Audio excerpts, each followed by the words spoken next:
here at Reeves Media, I like to give my true, honest, and unbiased opinions towards groundbreaking technology, starting with Apple GPT. I mean, Apple Intelligence.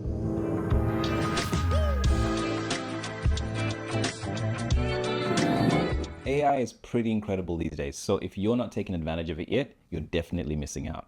AI has become pretty ubiquitous in our daily lives, and sometimes we use it and we have no idea we're even doing that. And so many of today's tools utilize AI to give us the best user experience. For example, we're in media, so we use Adobe's suite of apps a lot. So just an example would be Adobe Premiere Pro's Ripple music edit tool. That tool's pretty cool in my opinion. You just click the tool, click on the music track that you want to make adjustments or changes to, and you can extend or shorten the clip as you'd like. That makes editing audio simple as drag and drop, because sometimes your audio is too short for the timeline, or sometimes your audio is too short for the clip, and sometimes your audio is too long for the clip. So all you do is click the Ripple edit tool, shorten or lengthen the audio, and it uses some crazy neural engines to analyze the audio, see the best places to add breaks, see the best places to extend, and then you get yourself a perfectly edited piece of audio, and it almost doesn't matter what audio it is. It does such a great job. Personally, I use this a lot when I've got one of those trending TikTok sounds that I really just want to extend. Sometimes I can't find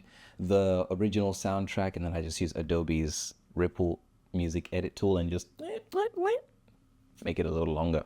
Or picture this. You're an artist and you want others to be able to visualize and see your workflow. Adobe Express allows you to create storyboards around what it is that you see through prompts, which then you can actually show to clients and other people so that they can see your creativity. So here's an example of one that we did for a music video recently. And this helped us bring our creative vision to life. We were actually able to walk through the music video that we had scripted for the client step by step, and also take their considerations into mind and make changes wherever through Adobe Express. Now, also you can use Midjourney for these things, though Midjourney is now a little bit more difficult to use.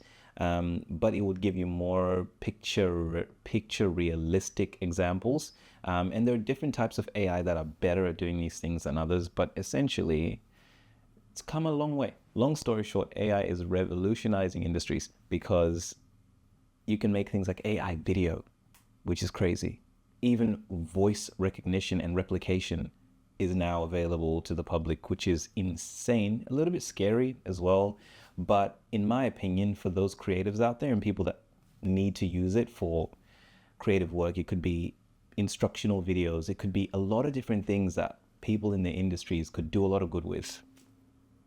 It's available and it's there. Touching back on Apple Intelligence. So ChatGPT for years has been helping programmers and coders in the industries. You give ChatGPT a prompt for an interface you're trying to build, it'll spit out the code.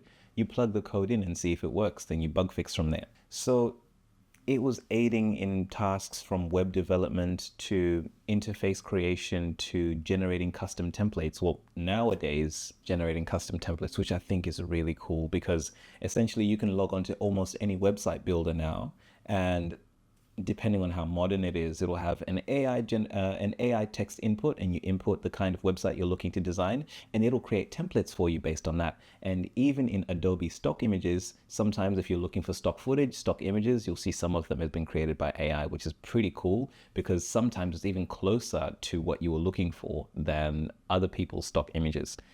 Though the problem I find with that is that you still have to license them. So Adobe, come on. One of the gripes that I have with Apple Intelligence at the moment is, although Apple Intelligence is supposed to be working natively on the device, it doesn't yet.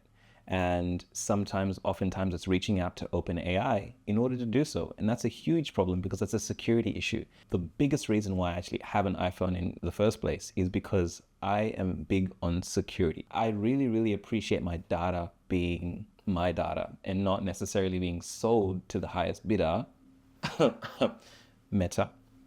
Security is something that's important to me, and security is something that's important to many people out there as well, I can imagine. The way that Apple Intelligence works is, if it can't compute anything on a device, it'll send it off to Apple server somewhere, wherever they are, and then if it still further can't compute your request there, it'll ask you if you want to send that request off to OpenAI's model in order to get the information that you need. From there, that's where there's an issue. Though it's said that none of your information will be saved or stored so that it can't possibly create a profile on you, that can't be used to target you for ads and things like that in the future, I still think that it's a security risk because someone's going to figure out how to break into that eventually, one day, one way or another. I made a small joke earlier calling it Apple GPT, and that's simply because that's the truth. Unfortunately, Apple's Apple Intelligence isn't yet intelligent enough to really do much of anything. And most of the time, it's actually just asking if you want to search information on ChatGPT, which means that although there's native integration ChatGPT on